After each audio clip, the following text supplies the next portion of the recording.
Unissons-nous ensemble, la main dans la main, peuple tchadien. Enterrons la hache de guerre et regardons tous dans la même direction. Faisons la paix des braves et construisons ensemble notre beau pays. Berceau de l'humanité, pays de Toumaï. Assurons un meilleur avenir à nos enfants, sans esprit de vengeance. Nous sommes tous coupables du passé, mais tournons la page. Un adversaire politique n'est pas un ennemi, non, non, non, non. Mais un concitoyen ayant des idées différentes des Distingués nôtres. frères et sœurs, je suis particulièrement frappé par le sens du discernement des filles et fils de la Tangilé. Cette province est une exception en matière de cohabitation pacifique. Depuis 2019, date du dernier conflit éleveur-agriculteur, la province est devenue un havre de paix et de bonne cohabitation intercommunautaire. Cet bel exemple de vivre ensemble dans la Tangilé entre les éleveurs agriculteurs doit inspirer les autres provinces du Tchad. Je vous invite à maintenir le cap, car pour le gouvernement d'union nationale et pour moi-même, la cohésion sociale constitue le socle de la pleine réussite de la transition que nous voulons apaiser. La terre et l'eau ne doivent pas être des éléments de discorde entre les Tchadiens. L'agriculteur a besoin de l'éleveur comme l'éleveur a besoin de l'agriculteur. Ils sont un binôme interdépendant. Nos ancêtres ont vécu ensemble dans la cohésion et l'entente à travers le système de troc. Cette valeur cardinale de cohabitation pacifique et harmonieuse doit être perpétuée de génération en génération. Bravo aux agriculteurs et éleveurs de la Tangilé. Le vivre ensemble et la cohabitation pacifique sont d'une importance capitale et doivent s'ériger en mode de vie pour tous les citoyens d'un pays ou d'une province donnée. En effet, la croissance démographique, la mobilité des populations venues de divers horizons, l'avancée du désert ainsi que le phénomène du changement climatique créent un nouvel environnement qui impose de nouvelles habitudes dans nos villes, villages et féeriques. Face à ce changement qu'impose la nature, le défi de la paix, de la cohésion sociale et du vivre ensemble interpelle tout le monde. Nous sommes dans la Tangilé, une province cosmopolite et multiconfessionnelle. D'une superficie de 18 045 km², cette province est située au sud-ouest du Tchad avec une population évaluée à 661 905 habitants selon les données du recensement général de la population et de l'habitat de 2009. Elle a subi un boom démographique et estimé à plus de 1 042 508 habitants en 2022. La population de la Tangilé est en soi le reflet du Tchad en miniature, installé sur cette vaste plaine propice à la culture du riz et à l'élevage. Ici, c'est un modèle de vie, un exemple de paix et de la tolérance qui inspire, favorisant le vivre ensemble et le respect mutuel. C'est pourquoi, lors de son séjour le 9 juin dernier, le président de la transition, président de la République, Mahamat Idriss Déby Itno, a salué l'esprit du vivre ensemble et la cohabitation pacifique qui règne entre les filles et les fils de la Tangilé ainsi qu'avec leurs compatriotes venus d'autres contrées du Tchad. Il les exhorte à maintenir ce talent de solidarité qui caractérise la Tangilé, sa réputation légendaire et son esprit laborieux. À la question de savoir, est-ce que la Tangilé est exempte des conflits intercommunautaires? Les avis divergent. La province de la Tangilé, comme les autres provinces du Tchad, n'est pas épargnée des problèmes communautaire. Parce que la Tangélé elle-même est une province où il y a plusieurs groupes linguistiques, plusieurs groupes culturels qui y vivent. Mais nous ne pouvons pas dire qu'il y a des conflits intercommunautaires à proprement parler. Mais ce que nous voyons qui se passe dans la Tangélé, c'est lié souvent au problème éleveur-agriculteur. C'est ça que nous voyons le plus. Il n'y a pas un groupe culturel qui s'est levé comme ça pour attaquer un autre groupe culturel comme tel. Mais le problème, c'est lié au problème de l'agriculteur et de l'élevage. Dieu merci, depuis les 3 ans dans la Tangélé, nous n'avons pas eu cela grâce peut-être au travail des administrateurs, mais aussi de la société civile et pourquoi pas aussi des leaders religieux. Sinon, ce problème éleveur-agriculteur se passe régulièrement dans le passé dans la Tangélé. Assez souvent, les causes ce sont les couloirs de transhumance et l'espace de pâturage aussi qui cause assez souvent ces problèmes-là. Mais si on voit bien le surpâturage maintenant, là, c'est que les champs même, la population, la surpopulation et le surpâturage. Et normalement, ces éleveurs, en principe, doivent être des transhumants. Donc, au moment où les gens vont labourer, eux, ils vont partir et laisser la place. Mais si on voit bien, les éleveurs dans la Tangélé se sont sédentarisés et ils ne sont même pas des transhumants. Et il n'y avait pas de place pour le pâturage et les champs aussi. C'est tout ça qui cause assez souvent ces conflits. Si c'était conflit éleveur-agriculteur, la cause principale, c'est la dévastation des champs. Qu'est-ce qui amène la dévastation des champs? C'est surtout les bouviers mineurs que des fois on déploie derrière les bœufs, un pléthore nombre de bœufs, mais un petit enfant qui est en train de les élever. Il n'arrive pas à les maîtriser et il arrive aussi à dévaster les champs. Il arrive où les bouviers ont aussi des liqueurs avec eux. Des fois, ils sont sous tout en conditionant les bœufs. Ils abandonnent les bœufs à leur triste sort. Et c'est comme ça qu'il y a toujours des dévastations des champs. La deuxième, ce sont les conflits fonciers qui existent entre les cultivateurs. La Tangélé en tant que telle, nous ne disposons pas de conflits intercommunautaires, non. Et je le confirme.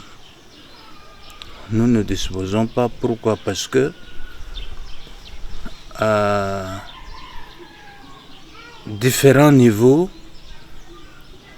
nous avons eu à mettre sur pied beaucoup de stratégies avec mes collègues chefs de canton.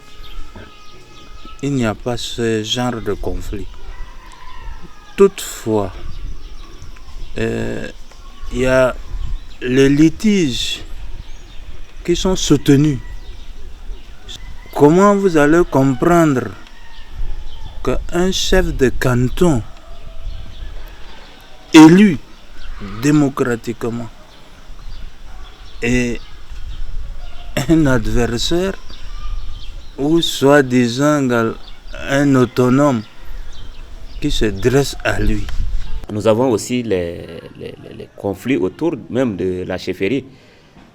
Vous allez voir dans la Tangélé aujourd'hui qu'il y a les villages autonomes. Ces villages-là, il y en a qui se réclament pour des raisons qui les sont propres, qui se réclament des chefs. Peut-être que le chef a fait des choses où il n'est pas d'accord et puis lui, il se lève pour dire non, tel ou tel village-là, nous on ne veut plus travailler avec le chef, on travaille directement avec les chefs les sous-préfets. أنينا مساكل هنانا سيادة البقر ده إلا جيرة ده بس جاني مرة واحدة ولكن أنينا سيادة البقر كي درب هنانا كله أنينا ما نلقى درب هنانا كامل كما في وأول أنينا في بكان هناك نكرف فوق ده جينا في تراب أنا متجي سوي صار مثل صار اثنين أنا جاي نسوي وسنة ده أنا جاي جيت بكان ده كله بيجي لنا سمسم وحس حاليا كبقر هنا جاتك ينوم في هبل وكان نادو ما عندي هبل ده في الليل ده بيسمع مسا ببقر هنا وسوا ولكن هنا درب هنا كامل كما لقينا وبود هنا بكان بقر هنا جاي يصرف المدا كامل كما لقينا ما نينا في إقليم طنجلة نحمد الله ونشكره في تحركات بين البقارة والمزارعين الجاي يحصل ده هنيك أشياء كتير ما جاي يحصل وكم شيء بيجي يعني خلاص المجلس كصفة ممثل عن المسلمين خلاص يتصل مع الناس الأديان الأخرى خلاص نمشوا في الميدان ونشوف الموضوع وخلاص نهضوا المشاكل الحاصلة ده بالنسبة لطنجلة. مشاكل أسباب الهسه جاي يحصل ده ممرحل الباعي قطع أراضي المجال البهايم الممر ده بس اللي بيجيب المشاكل. كما حكومة لقي فرصة عمل لهم ممرحنا البهايم ما في مشاكل يجي بين المزارعين والبقرة. Sincèrement, nous avons trouvé un peu le problème qui mine, les mots qui minent la bonne cohabitation et le bon vivre ensemble entre les éleveurs et les agriculteurs. En priori, les agriculteurs labourent sur les passages ou les couloirs du bœuf. C'est un phénomène qui amène toujours le problème. Pour ça, j'ai instruit les chefs, les sous-préfets, les chefs de canton d'aller auprès de leurs administrés, les chefs de ferry et les villages, pour ouvrir le couloir. Effectivement, ce qui a été fait. Et maintenant, le couloir et les passages sont ouverts. Le deuxième, c'est le problème de dévastation des champs. Entre-temps, donc, il y a une injustice qui règne. Même s'il y a dévastation, l'agriculteur, on ne lui rend pas justice. Mais Dieu merci maintenant, il y a une justice qui règne. Et on a laissé l'altitude aussi entre les éleveurs et l'agriculteur. Il y a un comité d'éleveurs et agriculteurs, c'est eux qui résolvent leurs problèmes. Entre eux, les éleveurs et agriculteurs, sans aucune ingérence des autorités administratives. Et ça marchait. Troisièmement, le non-respect de calendrier agricole. Le calendrier n'est pas respecté, mais Dieu merci, maintenant ce calendrier est respecté. Du 1er juin jusqu'au 31 décembre. Les éleveurs ne font leur retour qu'à partir du 31 décembre. Et avant qu'ils viennent, les agriculteurs sont obligés de récolter tout ce qu'ils en ont. Ça même, c'est quelque chose qui est respecté. Et beaucoup respecté. Et nous-mêmes, on veille à cela, surtout le calendrier, à l'arrivée des agriculteurs, des éleveurs. Nous, on a le regard. Ils ne vont pas venir avant le 31 décembre au 1er janvier de chaque année. Et aussi le problème de vol. Le vol est récurrent dans ce département. Par manque de signes ou de marques sur le bétail, le vol est récurrent. Mais Dieu merci, maintenant, tous les 5 chefs de canton, chacun a son signe. Chacun a un signe sur ses bœufs de tel âge. Je prends un exemple pour dire que le canton d'Alé a un signe, le canton d'Elbi a un signe, le canton Choua a un signe, le canton Béré a un signe, le canton Tamio a un signe. Mon prédécesseur déjà avait beaucoup œuvré dans ce sens, parce qu'à mon arrivée, j'ai découvert qu'il y a un comité de paix et de réconciliation qui a ses démembrements au niveau même départemental comme au niveau des sous-préfectures. Ce comité a joué un rôle très important. Et dès le début, avant la saison pluvieuse déjà, des campagnes de sensibilisation ont été menées. Et quand nous sommes arrivés, nous avons donc renforcé ce travail qui a été fait. Donc Dieu merci, pour l'instant, nous avons eu quelques petits événements, mais vraiment sans aucune gravité. Cela ne relève pas d'une stratégie, mais moi je dirais plutôt d'une méthodologie. La méthodologie que nous avons adoptée, c'est vraiment d'être en contact, en communication permanente. Dès qu'il y a quelque chose qui se passe et qu'il y a une information, nous devons mettre les troupes en alerte et faire en sorte que la situation soit maîtrisée, qu'il n'y ait pas un débordement. Mais jusqu'à là, je crois que les quelques événements sans gravité que nous avons eus ont été maîtrisés et Dieu merci, nous avons pu finir la saison pluvieuse sans dégâts. Nous attendons maintenant la période de transhumance, le retour des éleveurs dans les camps. Mais vraiment, nous avons beaucoup œuvré en ce sens que nous avons même organisé ici au mois de juillet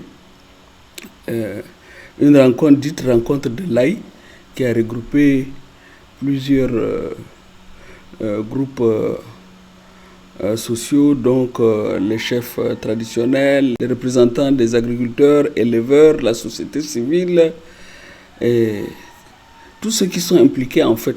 Il y a eu une rencontre qui nous a pris toute une journée où nous nous sommes donné donc nous nous sommes imposés des résolutions et je crois que c'est suivi et on remercie Dieu pour nous avoir aidés dans ce sens.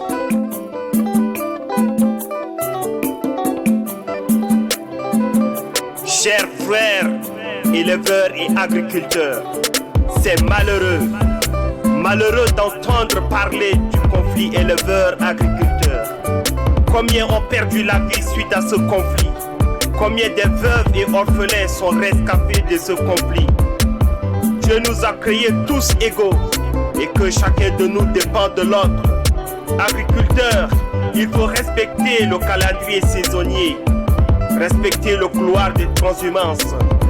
En cas de dévastation, informe juste le chef de canton ou chef de village que d'aller avec la guerre. Quant à toi, éleveur, arrête de mettre des mineurs qui ne savent maîtriser les bœufs derrière ton troupeau.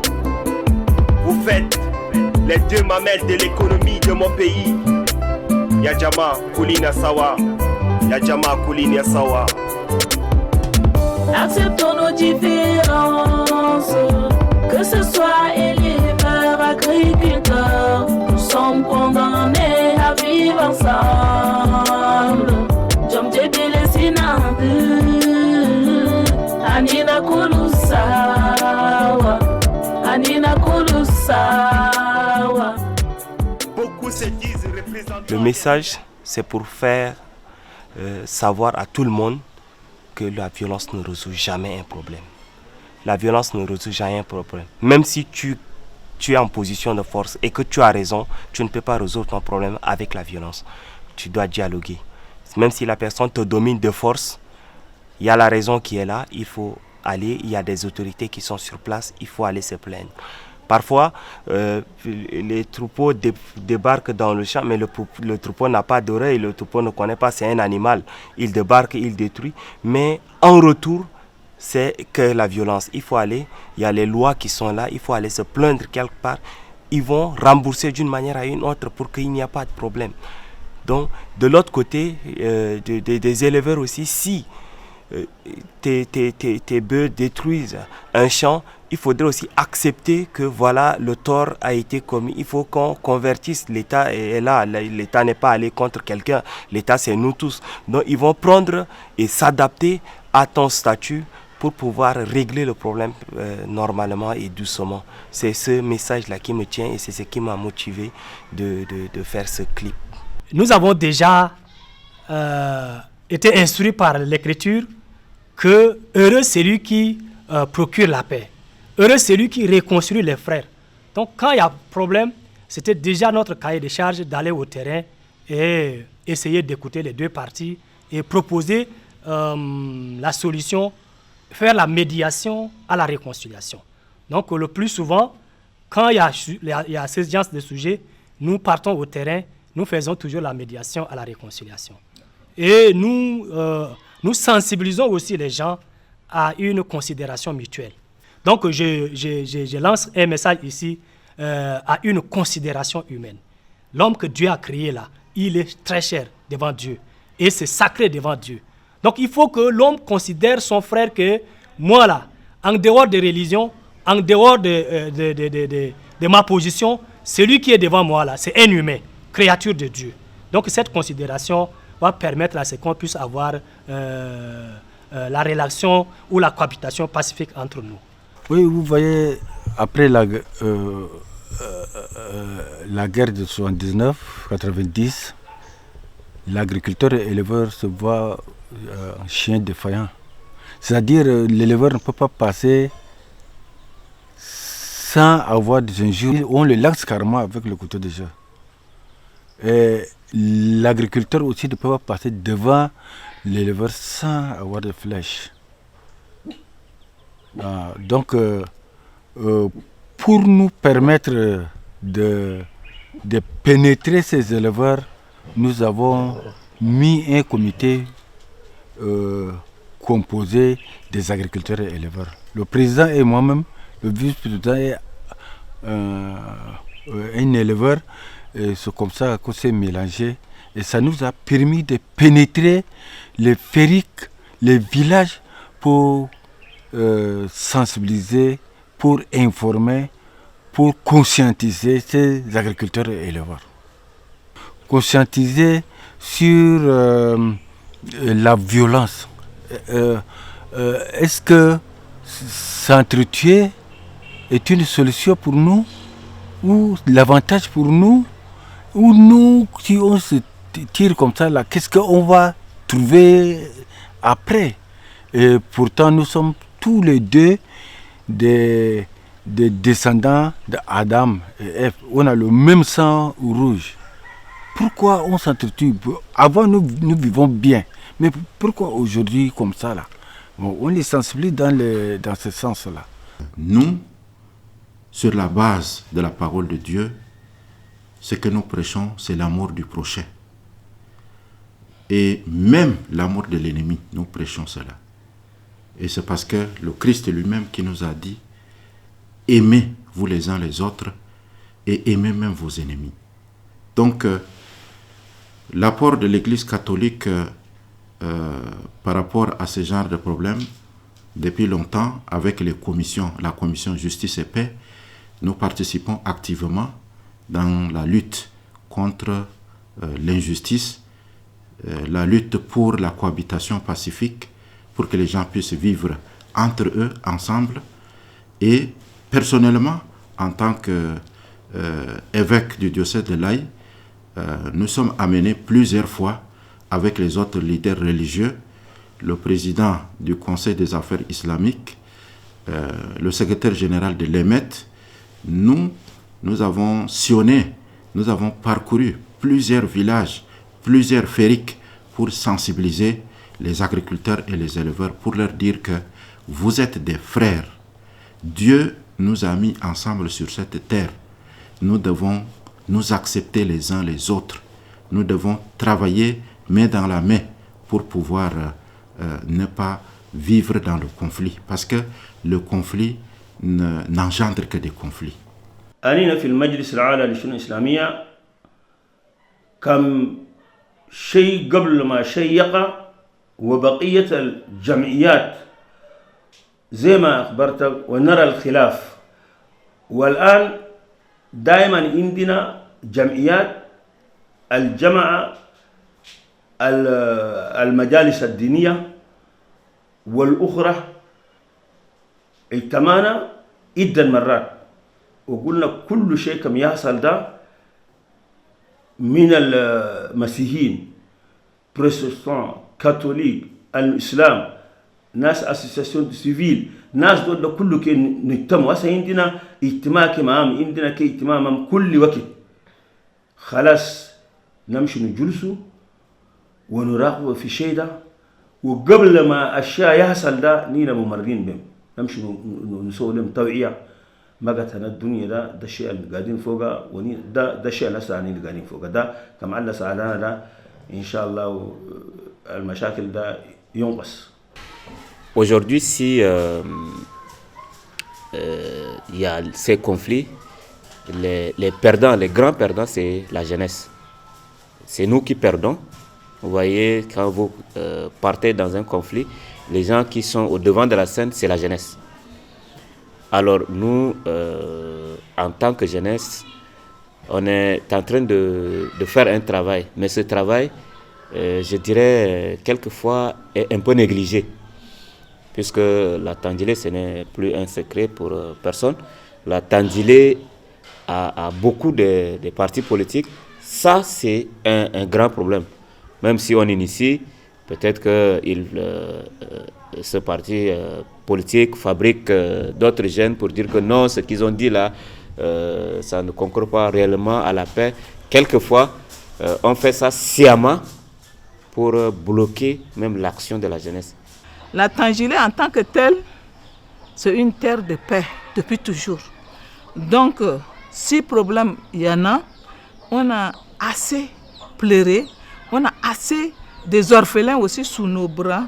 Donc, nous ne voulons pas à ce que les mêmes choses arrivent. Nous voudrons à ce que ceux qui sont venus occuper le couloir de transhumance, de laisser le passage.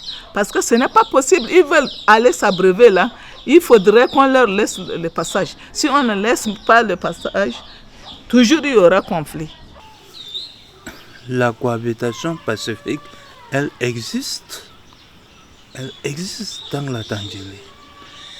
Et le message, c'est vulgarisé à différents niveaux. Tous mes collaborateurs, les chefs traditionnels, ils ne baissent pas les bras. Ils sont en train de se battre pour que nous restions en paix dans la Tandjilé. Depuis lors, je pense qu'il y a quand même une stabilité et nous remercions Dieu. Dès ma prise de service, j'ai rencontré toutes les souches pour leur passer le message de paix et surtout la paix et prôner la paix. Et quelque temps après, plusieurs rencontres ont été effectuées, des rencontres départementales, rencontres sous-préfectorales, rencontres cantonales, pour prôner aussi et demander à ces responsables de se rapprocher auprès de leurs administrés pour passer le message de la paix. Le travail de sensibilisation par rapport à la cohabitation pacifique ne doit pas être un travail optionnel. Et nous ne devons pas nous fatiguer de travailler pour que les gens puissent vivre ensemble. Ça c'est le premier point. Maintenant, le deuxième point, c'est aussi, en tant que leader religieux, ce que nous voulons pour tout le monde, c'est la paix. Et la paix est très importante. Et donc, que ce soit dans nos rencontres, dans nos formations, nous insistons pour l'amour du prochain. Nous insistons pour que les gens puissent vivre ensemble. Parce que nous sommes tous complémentaires. Il n'y a pas quelqu'un qui ait de plus ou qu'il y ait de moins, comme je viens de dire tout à l'heure. Le conseil que nous leur avons demandé, c'est toujours d'être à l'écoute, de dialoguer. Parce qu'il y a des choses que nous pouvons, des questions que nous pouvons régler entre nous sans que l'autorité ne s'en mêle.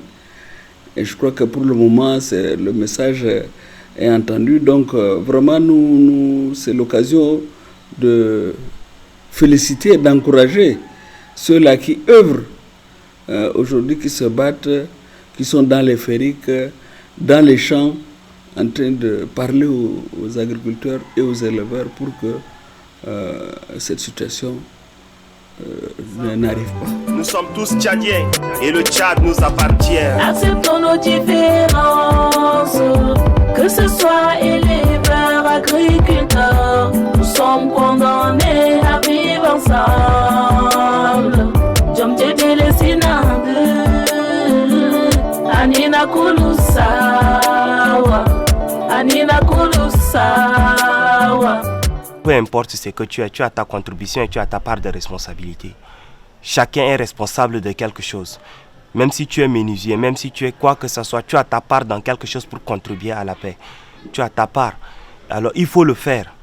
Si tu es menuisier, essaie d'apporter quelque chose. Si tu es maçon, essaie d'apporter quelque chose. Si tu es enseignant, dis aux enfants à l'école que non, il n'y a pas deux Tchad. Il y a un seul Tchad, c'est le bleu, jaune, rouge qui règne partout.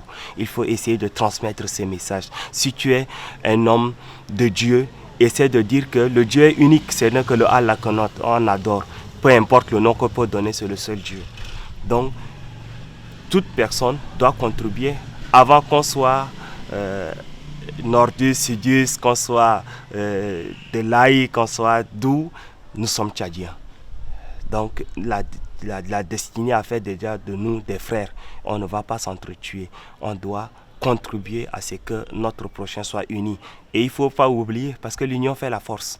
Quand on s'unit, on devient plus fort. Mon appel à l'endroit des administrés, c'est de leur exhorter à saisir les autorités de tout problème qui se pose dans leur localité.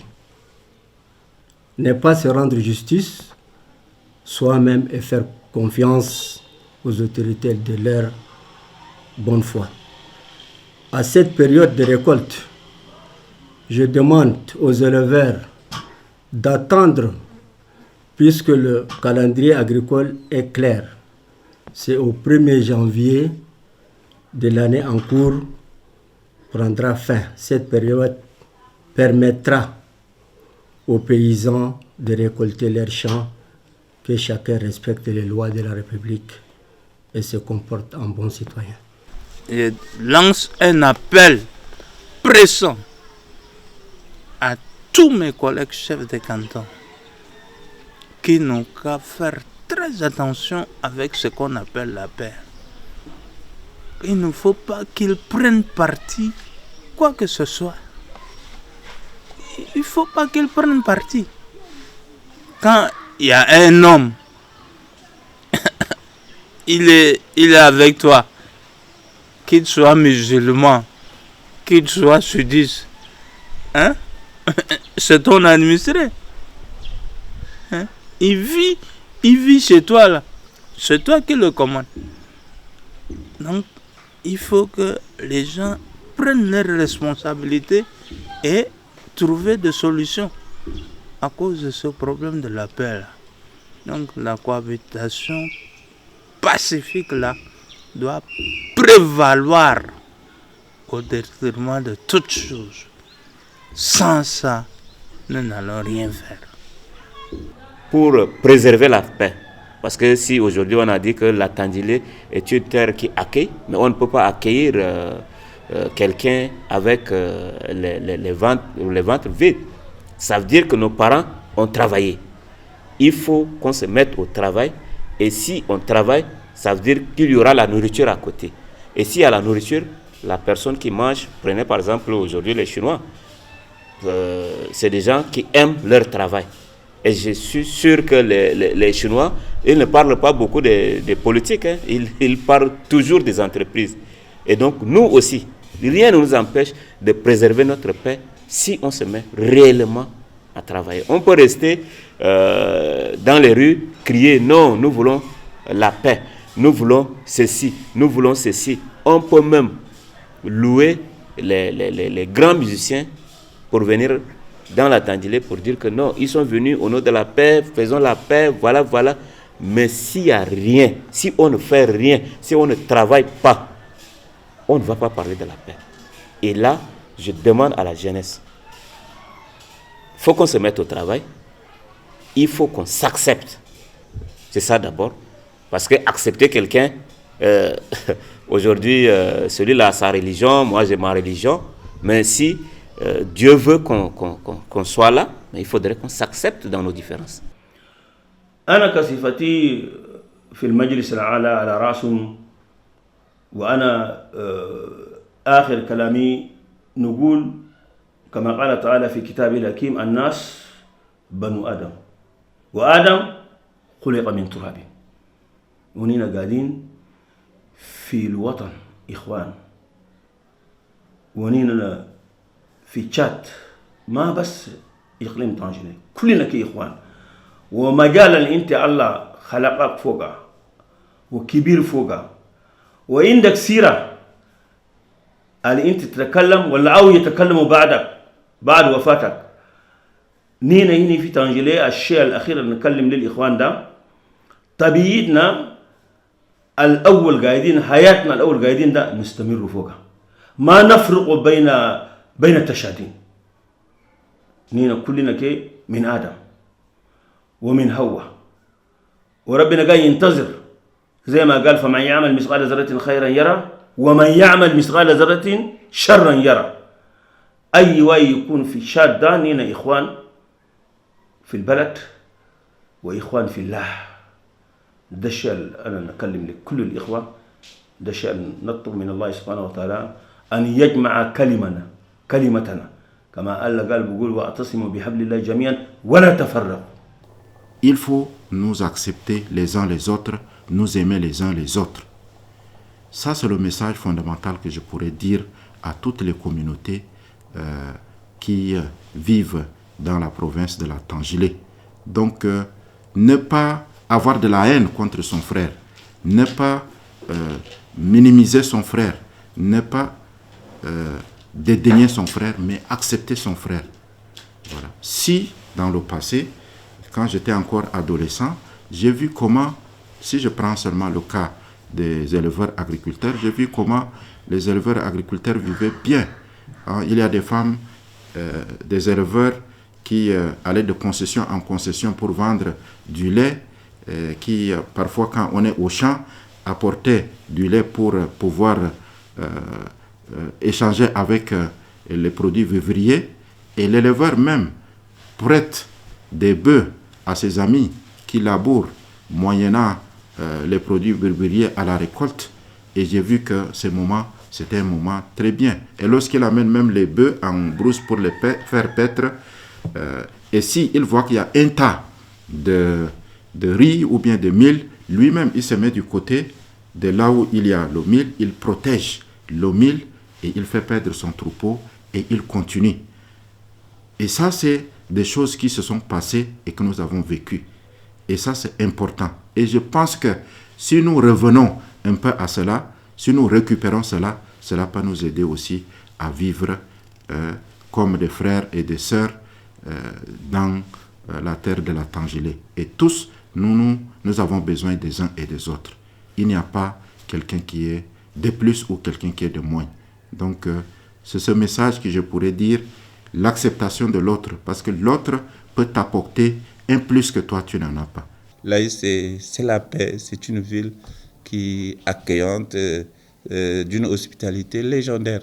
Parce que si on pense même plus loin, le roi Gaurang a même amené sa famille dans l'histoire de la guerre de Rabat. Il a même amené sa famille pour la mettre à l'ail, pour l'épargner du razzia de Rabat. Donc c'est une ville historiquement une ville hospitalière. Donc voilà un peu la culture. Nous avons une culture de paix vraiment dans la ville de l'Aï.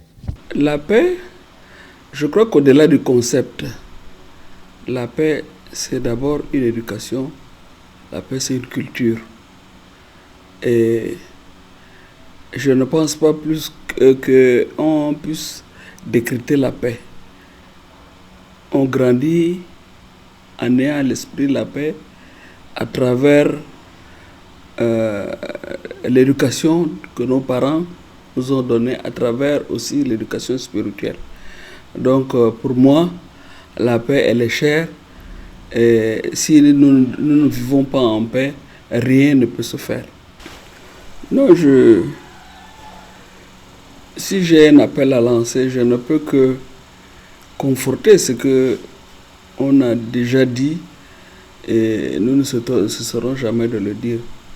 Nous aimons bien nos concitoyens, c'est pour ça que nous veillons nuit et jour pour qu'il y ait la paix, qu'il y ait la quiétude dans les foyers de tout un chacun. Et ce que nous pouvons leur dire, c'est vraiment de respecter l'autorité de l'État, respecter les institutions, respecter à travers l'État. Vous avez toutes les structures de démembrement qui sont là.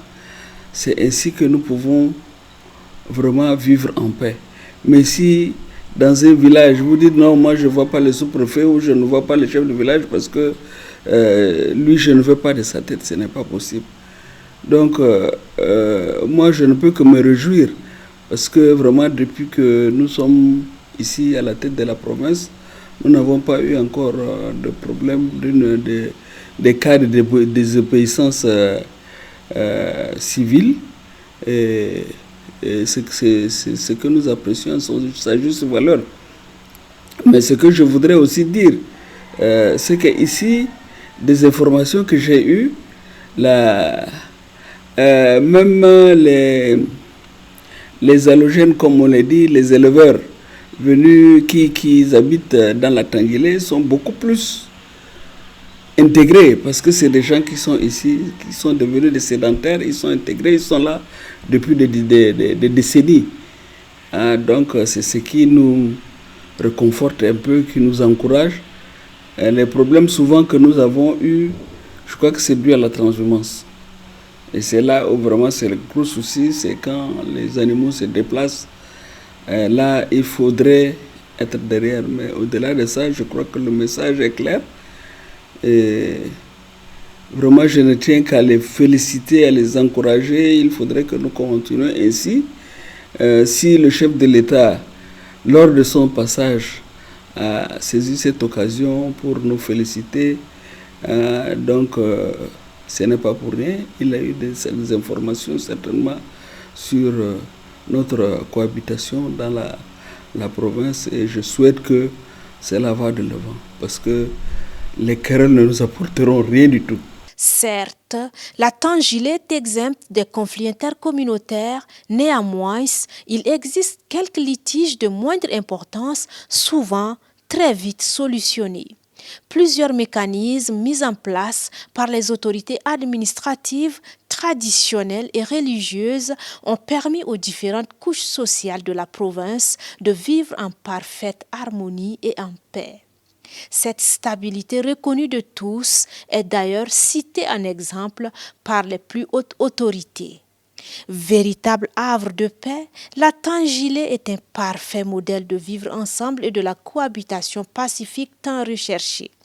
Cet acquis est une richesse inestimable, un vœu cher aux plus hautes autorités de la transition et vivement mérite d'être préservé. Promotion du vivre ensemble par la culture.